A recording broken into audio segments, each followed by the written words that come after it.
Good afternoon, children. Today, in chapter 3 in Nazism and Rise of Hitler, we will come to know about how did the Treaty of Versailles of 1919 affected the Germany.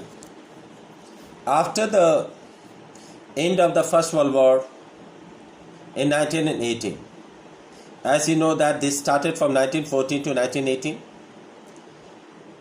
and this war was fought by the two blocks, and Triple Axis and Triple Allied.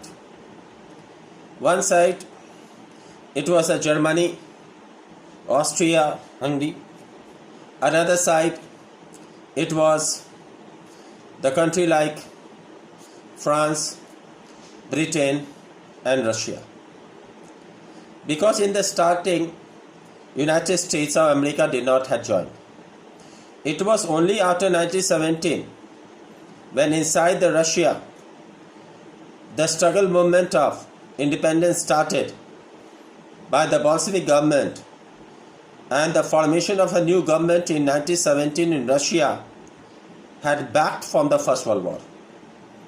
So as they came out, it was the entrance of United States of America into the First World War. So when America entered, naturally one-sided war came up, because this country came with the modern weapons used in a drastic way, which led to the defeat of Germany and Austria and its allied powers. The winning of France, Britain and America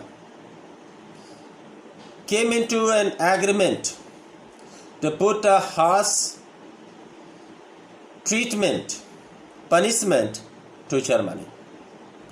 So finally, they came to a Treaty of Versailles of 1919, under which they decided to punish Germany in a different way.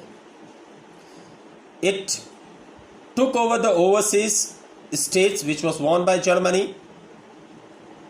It controlled the 75% of the iron deposits and 26% of the coal deposits which was there, and took over by the Treaty of Versailles countries. Similarly,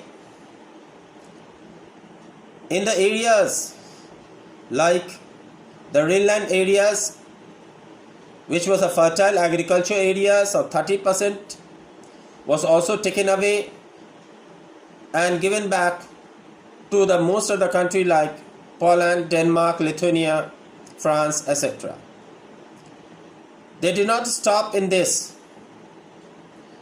The Treaty of Versailles of 1919 gave Germany a humiliation, and Germany had to give 6 billion pounds as a compensation of war to the allied countries, and due to which its gold deposits was started vanishing in returning the compensation. This country of Germany was without now with any natural resources.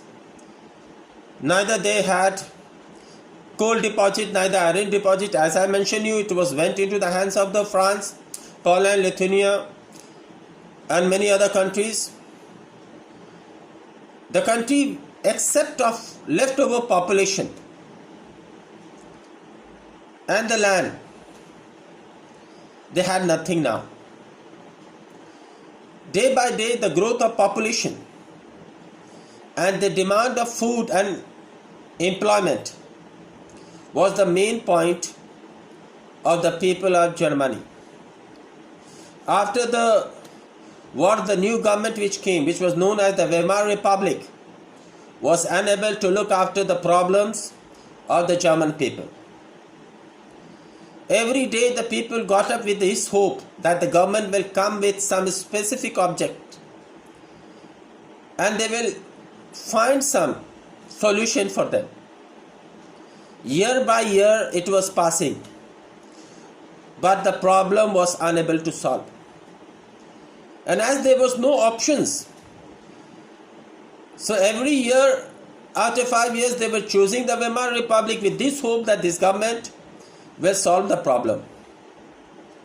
When there is no options, and if there will be options also, there was no resources, or you can say minerals or mines was in the hands of Germany. So how Germans were going to get employment, food problem was going to solve, and other scarcities. And these problems did not stop.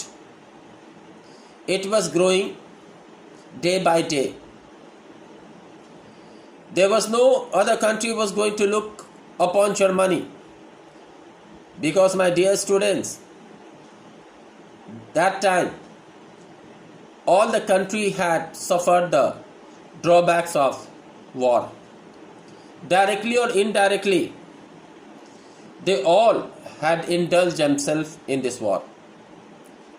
They lost the human life, they lost their factories, they lost the bridge, and due to which it was taking time for all the countries in the world to come up with their economic problem. And this economic problem did not come to an end. In a large scale, from 1923 to 1930, there was a worldwide economic depression. How did this economic depression came up, and how it was solved, how it came out from it? About this we will going to see in another topic.